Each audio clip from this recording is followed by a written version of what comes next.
Okay, so we've got people coming in. So yeah, good morning, everybody. For those of you who have joined, we'll still probably have a few more coming in the next minute or so. But yes, welcome to those of you who have joined us. Thank you for taking the time to attend this webinar today on Flex MSE. Just a few things to cover before we dive into it. The webinar will be recorded, so if you have colleagues that aren't able to attend, or if you want to go over the content again afterwards, we'll be sending out that link after the webinar. We'll also have some collateral during the webinar that we'll upload into the chat. So some PDF material there on the product, the solution, that you can reference after the webinar as well. There will be a Q&A session at the end. So if you have questions during the presentation, you can always raise your hand if you've got something that's relating to a specific point in the presentation, or we'll have a proper session of answering questions at the very end. So just jot those into the Q&A section in the webinar, and we'll go through those. So let me just kick off with a quick round of intros. My name is Mark Jarvis. I'm head of marketing here at Arbor Green. Arbor Green is a strategic partner of Flex MSE. We are the distributors of the Flex MSE solution in Australia, and we're privileged today to be joined by our special guest, Joel Kennedy, who's the business development specialist at Trexiana in Canada, and they are the founders of the Flex MSE solution. Joel has a decade of expertise in erosion control, civil and environmental fields, and he's got some great content to share today. So welcome, Joel, over to you. Right on. Thank you so much, Mark. Appreciate that. Good morning, everybody. It's a pleasure to be here. I understand how busy everybody is these days. It's hard to knock out an hour to listen to someone from Canada speak about something so green, but that's what we're going to do. And as Mark alluded to, if we could we also get your first name, last name, and email address just in the chat window for the Arbor Green team?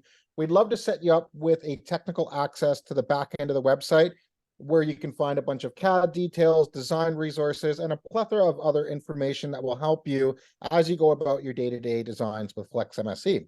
So with that being said, let's jump right into it. On your screen, you will see the good old Flex MSE, also known as the Geomodular Block and Interlocking Plate System.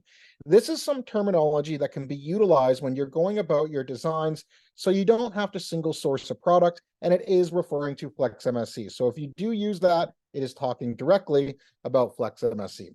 As Mark alluded to, my name is Joel Kennedy. I am based in Saskatoon, Saskatchewan, Canada.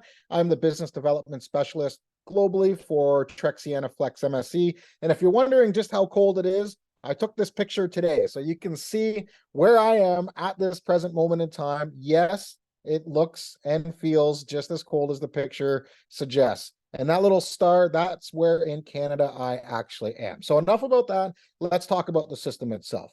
It's comprised of two simple components. On the one side of your screen, you will see the Flex MSE GTX bag, and on the other side of your screen, you will see the interlocking plate. These are the only two components that make up the system. They're extremely proprietary, and the patent is also on both of these for worldwide as well, and we'll get into why that's so important later on in the presentation.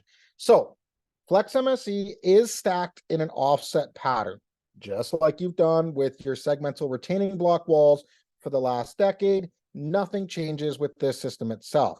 The interlocking plate, this is what bridges the gap from unit to unit, creating that unique connection, preventing any outturning and allowing the geogrids behind the face to connect to the face itself. So that one plate is going to allow a connection point amongst three units all the time. This is the plate in my hand right here. So if you ever need a sample, talk to Mark and the team, and we'll be sure to get some out to you at any point in time. So you're going to end up with thousands of these throughout the entirety of the wall. If you're ever on site and you see a bunch of Flex MSE units and no plates, call Mark right away. It is a 1-to-1 ratio, one bag, one plate.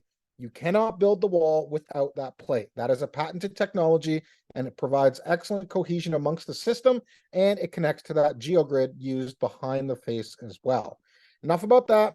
Let's talk about how you vegetate these things, which I'll go into in depth later on in the presentation. But for now, if you want to make a Flex MSE wall green, you vegetate it. Grasses, flowers, shrubs, These are all acceptable forms of vegetation for the Flex MSE system. Now, running joke between Mark and I here is, how do you make a concrete wall green? You got to paint it, right? But what happens when you paint it? Well, everybody else feels like they have a right to paint it as well. So if you're looking for a natural deterrent from graffiti, broken bottles, or any of this sort of vandalism, this is a great solution for you. It's a natural deterrent. I typically don't see kids picking up a rattle can of paint and hitting Flex MSE. And if they do, it's just going to grow out. So it's a natural deterrent for you, which is a great feature, especially think about city parks or state parks or anything like that. This is a huge, huge thing for you because it's a natural deterrent and it gets back to nature. It blends into the area around it. This is also quite unique. Unlike a predetermined block system that has a predetermined batter, this can be installed horizontal to 90 degrees. The benefit here, we love to see it in this range because you're getting that rain cascading down the face, basically permeating through the structure and feeding it that precipitation that you want throughout the structure. So we like to see it in that 1:1 to 1:10 ratio.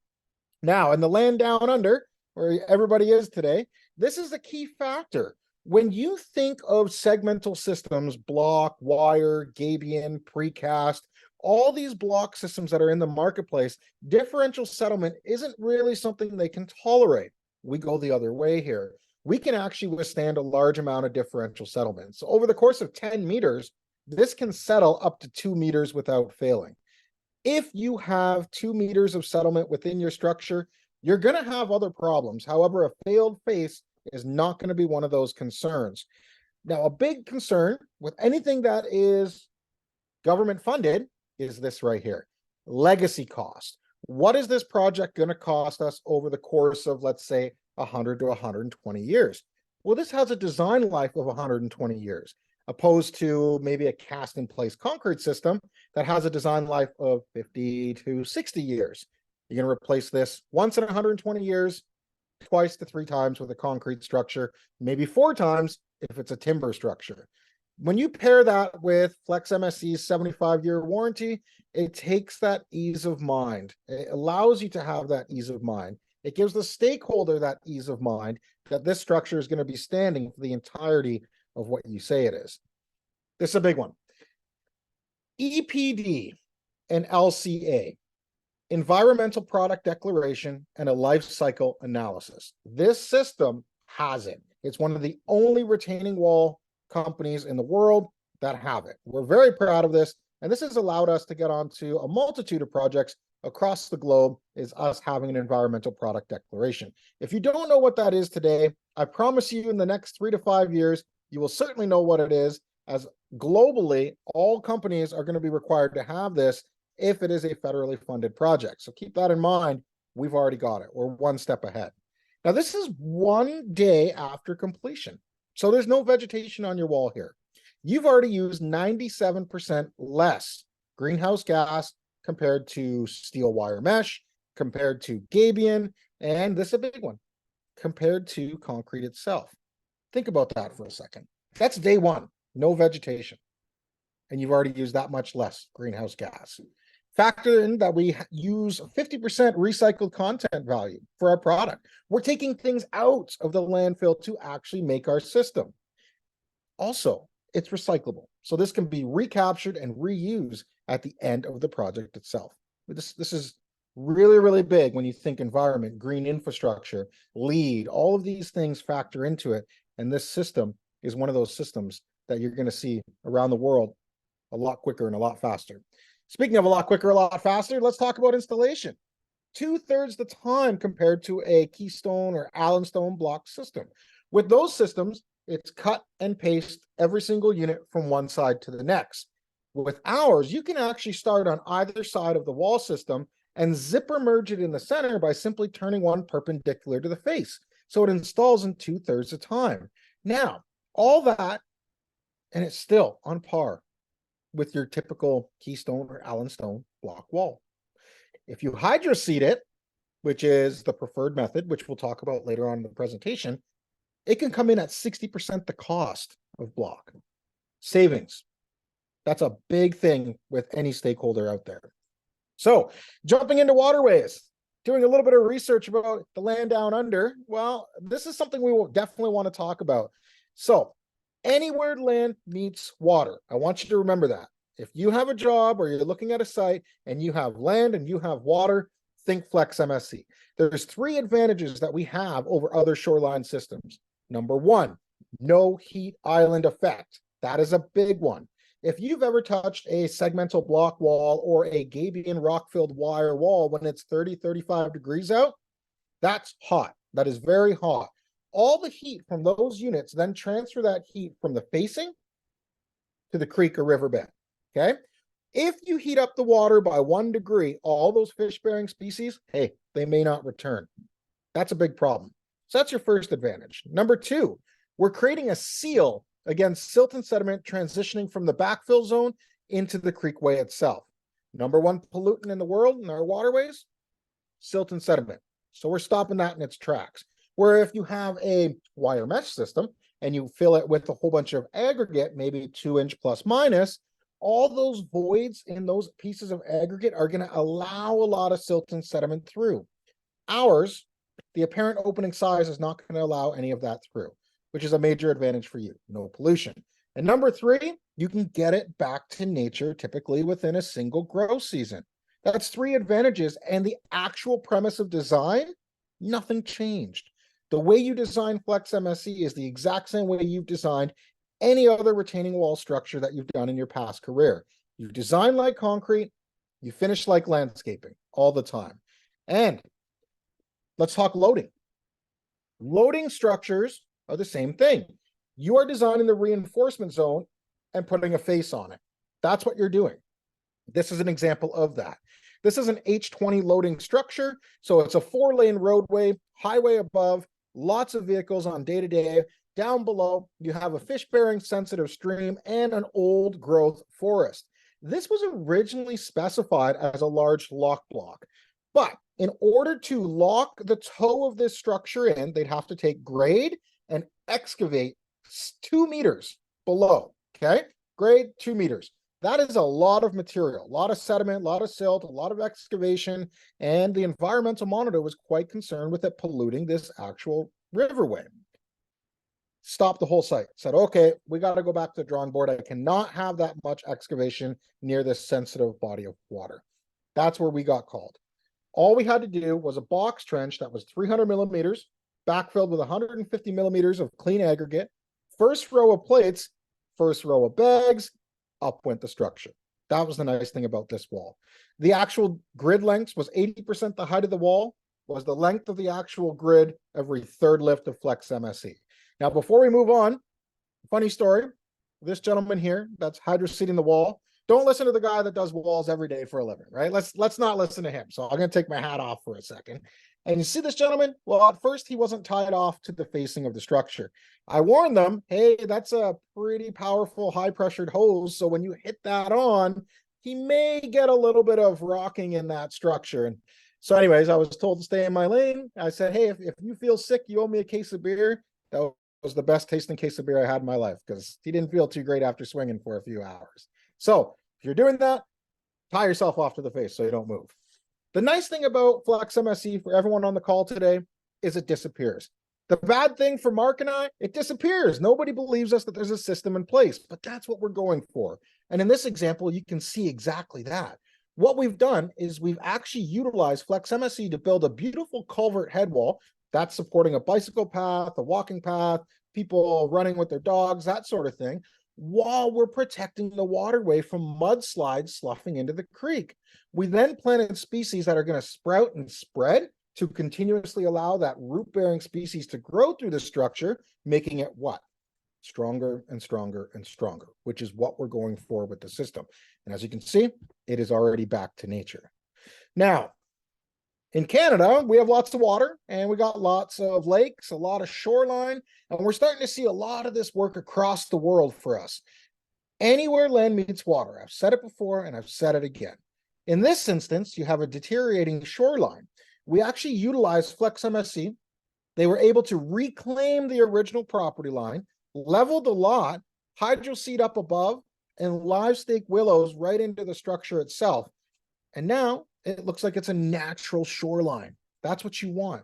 Not only that, but the reason that willows were selected is they're growing out of the face and up, reducing the velocity of the water hitting the shoreline. And when you reduce the velocity of that water, it doesn't just get transferred back into the body of water. It actually goes back in at a reduced rate, which impacts the continuous wave on either side of the lake. So this is a great way to mitigate some of that shoreline instability that you may have.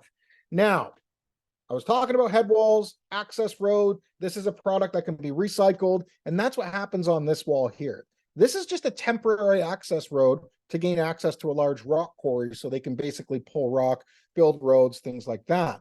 So this was left and just recycled. It's not like a concrete structure. This will get to carbon neutrality, so they can leave it. It'll just recycle itself. That's the nice thing about this structure. This one down here, this is another culvert head wall, but let me show you what happened to this one. Here it is under a 100-year storm event. Every type of wall that is in the marketplace is around this adjacent site. Block wall, cast in place, gabion, wire wall, Sierra Escape, Rico, they're all in this area, okay? Now, what is the similar aspect of all those other systems? They need some sort of drainage, composite drain, wick drain, chimney drain behind the facing. Why do they need that? So they can move the water back to city infrastructure as fast as humanly possible. What happens in a flood when that city infrastructure is backed up and then the rapid drawdown of water happens? Well, they build up a surcharge behind the wall and over they go. With Flex MSE, the entirety of the face, this entire face you see behind me here, that is a complete drainage component of the wall. The facing itself, the entire thing is permeable. So in major rain events, all the water is going to permeate through the structure. So in rapid drawdown, it's coming right to the face. We're inviting water to the face for the vegetation. All that water in the rapid drawdown comes through the face, so you don't have the surcharge build up and your wall stays intact. Here's the wall after the flood. It's one of the only ones that survived that area. We're very proud of that because the facing is the drainage component. Now, how big can you go? Now, this is pretty cool. This one is in South Korea. This is one of the taller geomodular projects in the world. This is north of 70 feet, this one, and they used a tiered approach. So they went 8 feet up, 8 feet back, continuous throughout the entirety of the actual structure. That piece of heavy machinery that you see is that one right there, just to put this into scale so you can see how large it is. This, we haven't been back over there since COVID, but we're going back over soon. And in the meantime, we'll drop in and see everybody on the call along the way. But yeah, this is now fully vegetated, looks great. We're going to get back over there and do a major case study on this one. Now, in terms of loading, not a problem. This is a 580-foot long, 40-foot tall building site for a 3-story multi-tenant seniors residence. Now, this site was originally specified as a wire wall. Up above where you see this heavy machinery here is a pre-existing stormwater tank that the city would not allow the contractor to remove. That's an important aspect because that reduced the length from the face that the geogrid could be placed, okay? Now, in order to make this a sound structure, the engineer of record would have to increase the length or add intervals to make it work. Since wire walls were 18 inches of lift, that was the frequency in which the embedment can be placed. They couldn't get the math to work. Enter Flex MSE, we were able to increase the intervals in which the geogrid was placed, thus getting this massive structure to stand and be sound. Not only that, this had 2 rainfall records and a 3.4 magnitude earthquake during construction. It was surveyed and it was absolutely fine. Here is the building going on the top of the structure. This is the actual building itself. And if you look at the actual structure itself, look how close proximity that is to the edge of the facing here. Pretty incredible. Now, what does this look like today? Here it is. This is fully vegetated. There's drip line irrigation. It was hydroseeded. It was live plugged. It looks fantastic. It shows you what you can do, whether it be a very small amount of maintenance or a high amount of maintenance. We can work with you to ensure that we get the right species for you. Maybe you're working in a public site like this one here. This is one of my favorite examples just because of where it is. Now, you see these large boulders here? They did not have to be removed. We simply snapped the right angle organic flowed line right across this, and we're able to basically build the structure. They do not need to be removed. I want to make that very clear. You can start at a relatively flat grade and build your wall. They then basically planted that species that you nor I or Mark would ever want to crawl through. Why is that important? Why would they plant thorny, viney species? Why would they do that? Well, let's take an overhead shot. Here's the wall right here. Beautiful home, lakefront property. Right next door, a trailer park, okay? So that's a problem, because think about all the youth that were trespassing, gaining access to this gentleman's waterfront, okay? That was problem number one. Problem number two, remember those boulders in the previous slide? Broken bottles, graffiti, major concern because of all the people cascading his property. And the one he didn't think about, sound, okay? By putting in one wall system, he stopped the graffiti, stop the broken bottles, stop the trespassing, and reduce the sound. The goal in sound technology is to get to the number one. If you get to the number one, you're anechoic. Flex MSE without vegetation is a 0.86. We can get to the number one with selective species. A concrete block, 0.5, 0.6, depending on the density. So that's pretty impressive when you think about sound barrier. So now you have a wall system, you have an erosion application, you have a shoreline application, you have a sound barrier. The uses are endless for Flex MSE. The name MSE, mechanically stabilized earth, is just a reference to the product. It doesn't limit where it can be placed. Now, it would be naive of me to sit here and show you a perfect wall, every single picture, because let's be honest, there are some scenarios where maybe you have difficulty getting vegetation.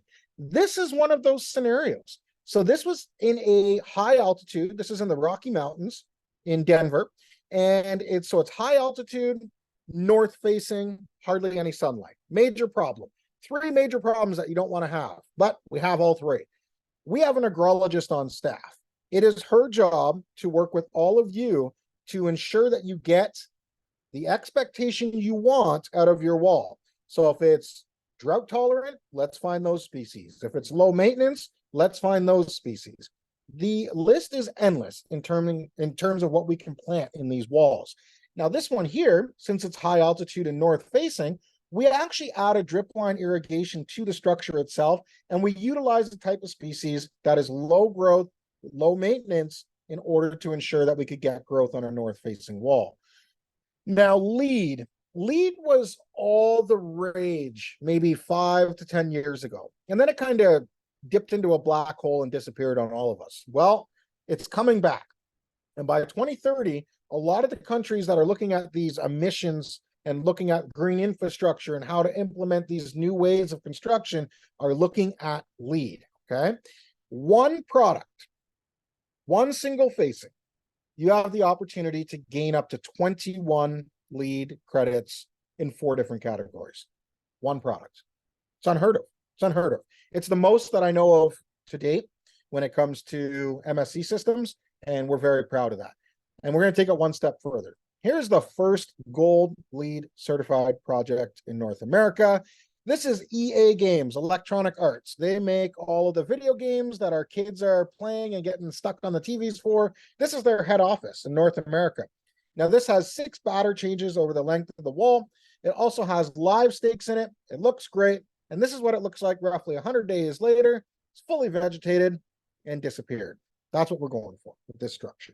Now, I'm not saying you need to use Flex MSE on every wall. Mark and I would love that. Don't get us wrong. But I am saying there's a time and place of where you want to use a Flex MSE system. And this is a primary example of that. This is a sensitive forest, sensitive public area, lots of traffic. And when you're in these areas, you want to continuously look at areas like this. That's why you go to these parks. So here we had a washout of a trail. We utilized Flex MSE, and then we actually live plugged right into the bag, which I'll touch upon here in about 6 slides or so. We then utilized a beautiful cedar post, and look at this. If you're walking down this for the first time, you don't realize that there's an engineered structure right beside you, and it's not concrete. It's not concrete. If you walk by that for the first time, you would say, oh, well, this is a really nice area. You wouldn't know. And that's what we're going for. That's why Flex MSE is here as an option for all of you. Developers. Okay. Some developers are great. Some developers are not. It's just the honesty of where we are in the world and how some construction folks are. And this is a case of where a developer kind of walked away from the site and left it. So remove Flex MSE, and this is how the site was left. Didn't really look aesthetically pleasing, right? We actually utilized Flex MSE to fill those voids. We added some reinforcement, got this beautiful tennis court, and then something very unique happened. Now this looks great, but look up above down here. See this? This was actually a keystone concrete block wall. After the ownership group saw how this turned out, they called us and said, hey, can we take Flex MSE and clad it to the face of a pre-existing concrete structure? We said, yes, you can. And then they called us 2 weeks later, and there we go. We were cladding a concrete structure. Why would we clad a concrete structure? Well, heat island. If you ever go downtown Perth, let's say, let's just pick Perth, go downtown Perth, feel how hot it is in the city center, and then travel just outside the city center to somewhere that's not so, concrete jungle, and it's not as hot. And that's because of the heat island effect that happens. This is a way that you can reduce that. Whether it's sports fields, maybe it's golf courses. This is a really big one happening in Canada right now, is this right here. We are basically being chosen to refurbish a bunch of bunkers. So remember, it's not just a wall system, but you can use it to make permanent bunkers as well. They used to just roll up sod and place it. Now there's another way to do it. So jumping into the most boring part of the presentation, I apologize in advance, but it's important that everybody on the call today have a fundamental understanding of how this system goes together. So what is it filled with? How do you fill it? This is important. This is an engineered product. I don't want you going down the street and filling it with Bob's dirt that you got for $1.99. That's not what I want you to do, okay? What I want you to do is fill it with two components. Let's start with the first one. 66% clean, fine sand, okay? This is what allows for the permeability of all the water through the structure, and it gives the system the weight to mimic that of a concrete block, Allen block, keystone block, things like that. That's non-replaceable. You cannot swap that out. 2 parts clean, fine sand, 66%. The other aspect, the 1 part or 34% of the fill is mature compost. This is what's going to allow those root-bearing species to grow and thrive throughout the facing itself. Not only that, but after about 4 or 5 years, you're going to start to notice new soil development on the outside of the actual unit itself. It enhances new soil development, which is what we're going for. 2 parts clean, fine sand, 1 part mature compost. Now, we actually have jigs. Reach out to Arbor Green. They can get you the blueprints for these. And basically, this allows you to build a jig and fill 18 to 27 units at a time with a Bobcat or something similar. We also allow you to use these sandbagging machines. Where I am in Canada, when in the spring, it seems like these live on every corner because of the flooding of the snow. So I'm sure we can help you source one. We've gotten really good at it. Or we're soon going to have a pre-fill yard. That is something that Arbor Green and Flex MSE are continuously trying to dial in and nail down. We're working with our operations department to get a pre-fill yard up and going. And if we do that, then you have the benefit of buying a pre-filled unit, which would really help out everybody, especially maybe it's a sensitive site or hard to reach site, or you're looking to get in and out of the job site itself. Now, building Flex MSE is extremely easy to do. If you've built a planter in your backyard, you're overqualified. And I'm being honest. So here is that 300 millimeter by 300 millimeter box trench right above this gentleman's head here. And you'll notice that in this instance, they're using GeoGrid. GeoGrid is placed underneath the actual interconnecting plate and then back into the reinforcement zone. Real quick math, 80% the height of your wall is going to be the length of your reinforcement every third lift of Flex MSE. I said it earlier, but it's important to say it again. That's without knowing your loading information. That can change if you come to Mark and the team and say, hey, this is our loading information. Can you get the guys at Flex MSE to look at it? We can help you out with a preliminary design to do that so you can get a fundamental understanding of how much reinforcement you will need. From there, you're going to bridge the gap with the plate. This is a worldwide patented technology that we have, okay?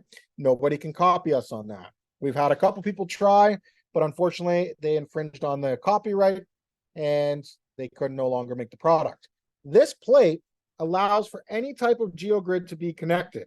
It allows for excellent cohesion amongst the units, and it bridges the gap so the units do not turn outward. It's a vital piece, and that is the money right there, is that plate. After that, you just create a running bond like you would with any other structure, and away you go. It is that easy. Jumping into vegetation, because I'm certain that there's going to be questions surrounding this aspect of the presentation. There's 4 primary methods to obtaining successful vegetation on your Flex MSE system. Number 1, hydroseeding. We see this on probably 80% of the jobs that we do, and I'm certain, Mark, I think you as well, you probably see this quite a bit on the ones that you're doing as well. So with hydroseeding, I don't want you to go down to the local hardware store and buy the cheapest mulch you find, because you're going to be calling Mark and I after the first rainfall saying it all came off the wall. Yes, I promise you, you will. There is a product in the marketplace. I have no affiliation to it, but I've done a lot of research with the product. It's called Profile Flex Terra. It's an excellent mulch. It has advanced tackifiers in it that allow it to adhere to a near vertical surface, and it has advanced growth mediums that really get the growth of the species going. So that's the first method, okay? The second method, a live plug. We do allow you to cut up to 20% of the bag face to insert a live plug. Now, that doesn't just mean in random spots. I want to make that clear. So in the lower left here, you'll see 2 holes and plugs in it. And let's say my fist is the bag. This one is in the belly of the bag. That's not where I want you to do it. I do not want you to cut the belly of the bag. But this one here, which is in the top front of the bag, right here, that is acceptable. That's where I want you to put an inverted T, live rooted established plug inside the bag. That's what we want to see. The third method is the brush layering technique. This is very popular for contractors that want to be in and out of the site in rapid fashion, because it is done at the same time that they're constructing the wall. Essentially, you're taking the root wad, which is this right here, and you're placing it at the back of the actual Flex MSE unit, and then it allows the actual root-bearing species to explode and grow through the facing, going through the apparent opening size of the bag and getting stronger and stronger and stronger.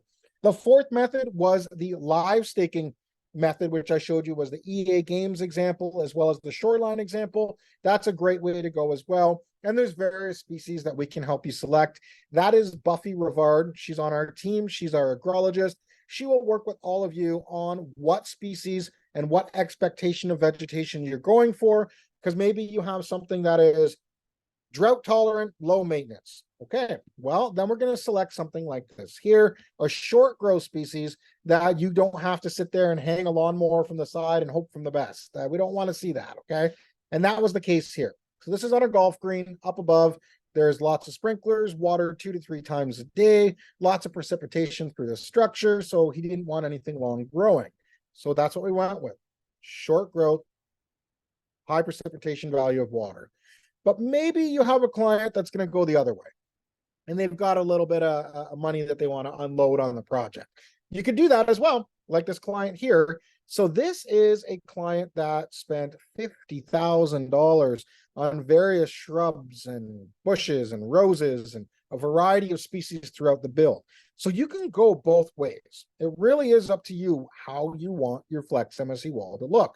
But she had a full-time gardener that was employed, and she was able to get away with it. But when you look at what she sold the house for, I'm certain the last thing on her mind was worrying about what the gardener is going to charge her for a week's work. But beautiful property. Now, there's one thing I want to show you in this picture. Look at all these concrete walls, okay, in the background. Here, there's 9 walls on this property, and you can only see this one. But there's 9 walls on that property. It's impressive, very impressive. So when we say Flex MSE, we mean this on the right, okay, this image here. When you say segmental block wall, you think this one here on the left. And when you say wire wall, this is what you think of here. Let's talk about the fundamental differences, okay? These 2 top photos, the block and Flex MSE, these photos were taken on the same day after the same major rain event. But this wall, the block wall, is pushing all of the water directly to cities' infrastructure as fast as humanly possible. Also, efflorescence. Any concrete structure that you have, you will have efflorescence. How do you get rid of it? Send a crew out with a pressure washer. Let's be honest. Raise your hand if you see a pressure washing crew out there every day. You don't. You just don't, okay? What did we do with the water? We stored it within the structure. We utilized it with the vegetation, and then it permeated slowly and entered cities' infrastructure at a reduced infiltration rate. So all those things I was talking about, what this wall does earlier, now we just added stormwater management to it. You've added another aspect to your site. You got green infrastructure, LEED credits, something that can get carbon neutral. It's going to basically retain all your mechanically stabilizer soils, and you got a stormwater system, all with one structure, okay? Wire walls, listen, wire walls are great. I've used millions of square meters in the past across North America before the green infrastructure kind of caught my eye and I moved into green infrastructure.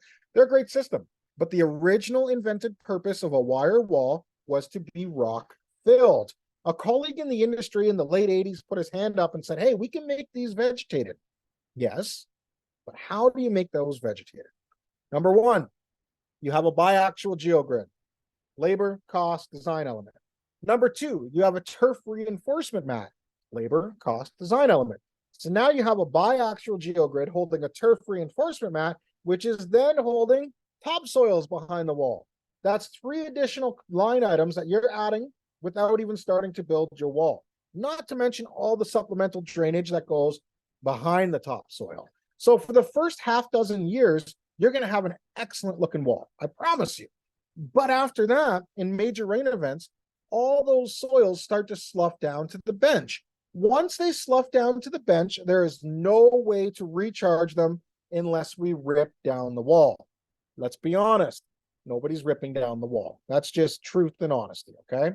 So that's how Flex MSE became to be an invented product. We're all wall folk, and we said, what do we need to do to have a sustainable green, truly long-lasting vegetated wall? These were all designed as rock-filled and concrete walls trying to go green. This was designed and invented to be a vegetated solution. So number one was prevent the soils from migration. Done.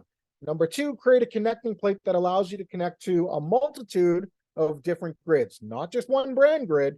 You can use Mirify, Timcati, you can use Syntene, Husker, Tensar. It doesn't matter. We wanted to make something universal to give everybody more choice, which is what we're going for, okay? But the facing itself is a true vegetated solution, which is what we're going for. Now, I wanted to show something and why it's so important for everybody on the call today to put their first name, last name, and their email address in. It's for this here. So when you log into the site, apparently I'm already logged in. So let's go to, let's see here. Let me just go to, log in. I'm going to log out first and log back in because it's automatically going to direct you to the, whoops. Yes, I want to log out. My apologies, everybody. Just bear with me for 1 second here. Okay, log in. And when you log in, it's automatically going to direct you to our technical library. And in our technical library is a plethora of tools for all of you to utilize in your day-to-day, from technical information to project profiles, sales tools, engineer design resources. So let's start with the technical information. I want to start here to show you what's accessible in here for all of you. So when you click on technical information, it's going to bring you training videos of how to build the wall, how to seed the wall, how to vegetate it, how to fill bags. Everything is in there. Seed specification examples. This is in here for you as well. And we're actually making one specifically for that region as we speak, which should be actually up there relatively quick here in the next couple of weeks. There's the product specification, the globally recognized environmental product declaration. This is something we're very proud of.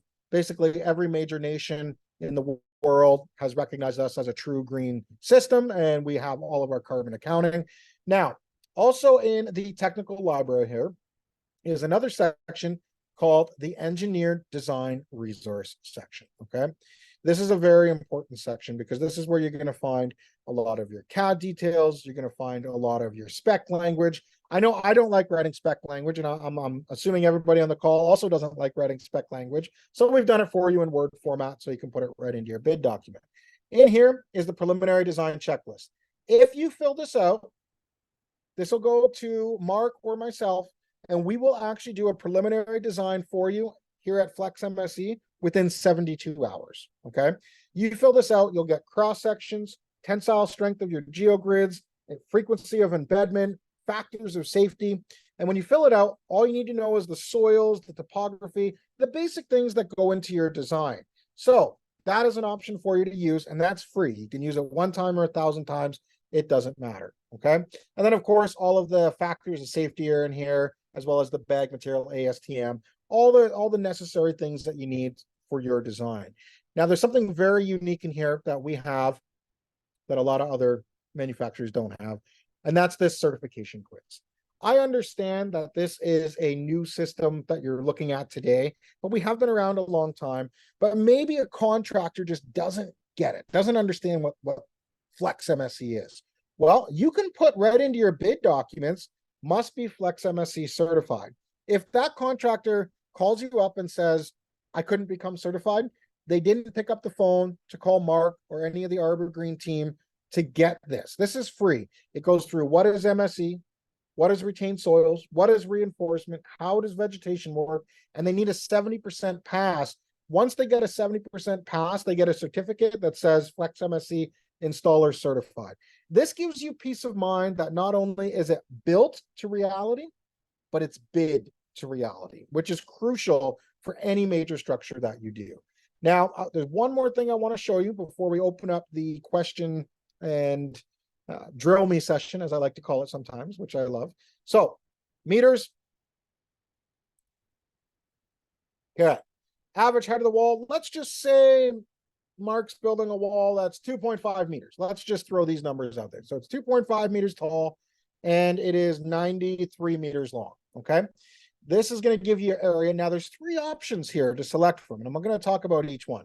Number 1, a gravity wall. A gravity wall is for 0.6 meters and under. You probably will not need to utilize any reinforcement. A tieback wall. A tieback wall is when it's 1.2 meters down to 0.6 meters, okay?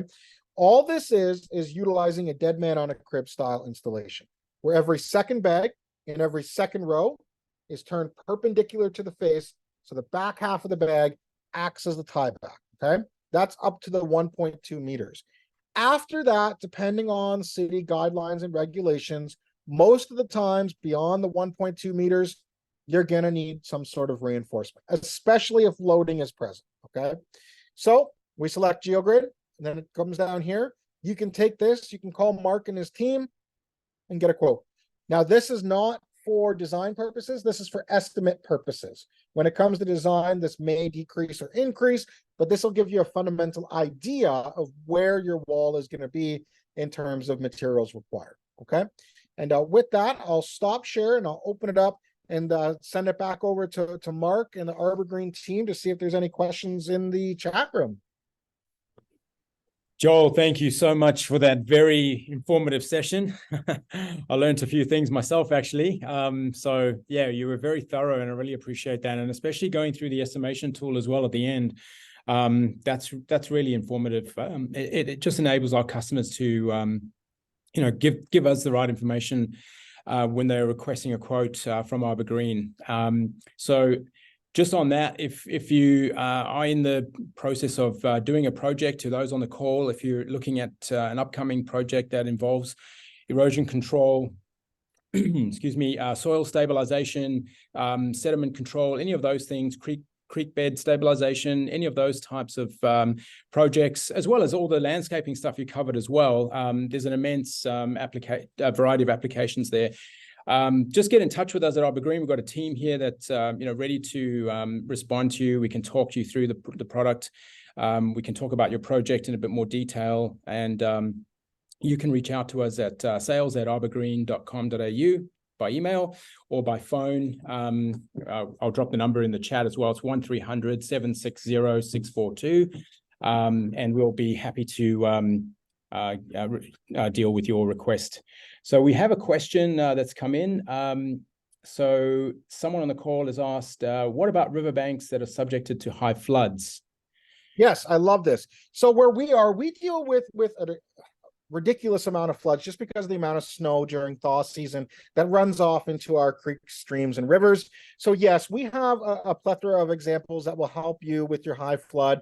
Depending what it is, definitely contact us. What we can utilize is what's called a wrapped face technique. Now, a wrapped face technique is basically where you take your geogrid that you're going to be utilizing within the structure itself, and you wrap it amongst the face itself. So I'll actually pull up a quick CAD here. Just bear with me for one moment, and I can pull up a CAD detail that will depict exactly what I'm talking about. Just give me 1 second here. Flex MSE CAD details. Where is it? So right here. But yes, we can do the floods without issue. I'll just load it up here. CAD details, excellent. And this is why it's important to have access to the back end of the website, because you will have access to all of these. And I'll just pull that one up here in 2 seconds. Wrap face right here, share screen. Go share desktop 2. Okay, so this is a wrap face technology. So essentially what you're doing in this instance is you're taking your reinforced geogrid that attaches to your face. Now imagine your water is sitting here, okay? You extend that geogrid beyond the face, you lift it 2 to 3 rows, depending where the water line is, and back in, giving you 100% connection strength. This also prevents a lot of scour at the toe of the structure, and it also mitigates any potential for pullout in those high flood, rapid drawdown scenarios. But yes, we've been observed all over the world in high flood scenarios. And if you have something specific that you're looking at, definitely let Mark know, and we can get on a call outside of this presentation and discuss it further. But yes, not a problem at all. Yep. Thank you, Joel. Ian asks, can you run dripper line between the bags? Yes, you can. Absolutely, you can. And funny enough, we actually have a CAD detail for that as well. So when it comes to drip line irrigation, the traditional method of using drip line irrigation was to get established species. That's what it's there for. Once established, if it is a native species to the region, you typically can turn it off unless it's a high thirsty type of plant that needs a lot of that precipitation. But yeah, drip line irrigation basically goes right against the wall, and I'm just going to pull that CAD detail up super quick here. My apologies, just bear with me. Where is it here? Drip line irrigation. Drip line irrigation. Where are you here? Too many files on the computers, everybody. I apologize. Here it is right here. Drip line irrigation. So share screen right here. Okay, so with drip line irrigation, essentially what you're going to do is you're going to rest it at the nose of the bag between the 2 levels. And then from that point, you can use a simple sod staple or an eco stake to pin it right into the structure itself. And it is that simple. Traditionally, a lot of people will take a soaker hose and just kind of run it across the wall. And what will happen is as that drip line irrigation lets off its actual water, it's going to permeate through the actual facing itself, feeding the other bags below because it is a permeable structure. Oh, but yes, absolutely. Drip line irrigation has been used on a lot of installs that require a thirsty type of plant. Yep. Excellent. Thank you, Joel. Are there any other questions? Anyone else want to drop something in the Q&A? There we go. There's Ian has a follow-on question. How long will the bag fabric last if there is no vegetation cover? Yeah, I love this question because it's an honest question, right? And we like to be straight up front all the time. We have enhanced UV stabilizers within our geotextile. It's a very custom type of resin mix. That being said, our spec says that you should have vegetation within 1,000 hours of peak UV stabilization. Where I am here in Canada, we have walls that have been up since 2001 with no vegetation and no deterioration has started. But our spec does state that it should be vegetated within 1,000 hours of peak UV. That doesn't mean it's going to break down. It just means that at that point in time, your warranty for the face materials is not there, because this is designed as a vegetated solution. I can't stress that enough. So at the start of your project, that's why it's important to contact us so we can get in contact with Buffy, our agrologist, so we can identify for what region you're in, what species are going to work best for you. But again, we've had walls in the ground for 20 plus years that are absolutely fine to this day. Yep, great question, though. Excellent. And we've got a question from Tony. Tony asks, what about perched rivers depending on levee banks to prevent breakout flooding onto surrounding plains? Is there a costing based on height and length? Yeah, that's a great question too. So real quick story. I'm actually working currently with the U.S. Army Corps of Engineers here in North America to create levied standalone walls in New Orleans. I'm sure everybody knows New Orleans and Hurricane Katrina years ago that flooded the entire city. So we're working with the Army itself to design a lot of levees. Now, these systems are usually priced by the square meter, because I think that was part of the question as well. And it really is a multitude of things that go into that costing. So Mark and his team can price out the face components, which is what they supply. But also you got to remember that there is additional components outside of Flex MSE, depending on the size of the wall, that you may require. Some of that is the geogrids behind the wall. Some of that, which Mark, I'm certain, can help you out with in other aspects as well. And there's also the engineered fill that will go between the structure itself. So you got to factor that in. So there's a few different elements on how the pricing goes, but the face materials, Mark and his team can get you pricing, based on X square meters pretty much right away. Yeah. Excellent. That's great. Thank you, Joel. I don't think there's any more questions that have come in, but like I said, if you do have further questions, feel free to get in touch with us at Arbor Green. Our team here will be happy to talk through your project and answer any specific questions surrounding that, and be able to provide a quotation as well, so you can compare with any other solutions that you're looking at. So yeah, we look forward to having those conversations. I think we're over a few minutes, but we did we did great there, Joel. You gave us so much information, which was tremendously valuable. So we really appreciate you joining us today. And yeah, we look forward to getting in touch with you. I'm sure there may be some questions we may reach out to you about that are a bit more technical. So yeah, we really appreciate your time and joining us on this webinar. So thank you, Joel. Thanks for having me. You're welcome. And thank you very much, everyone, for attending. And have a great day further.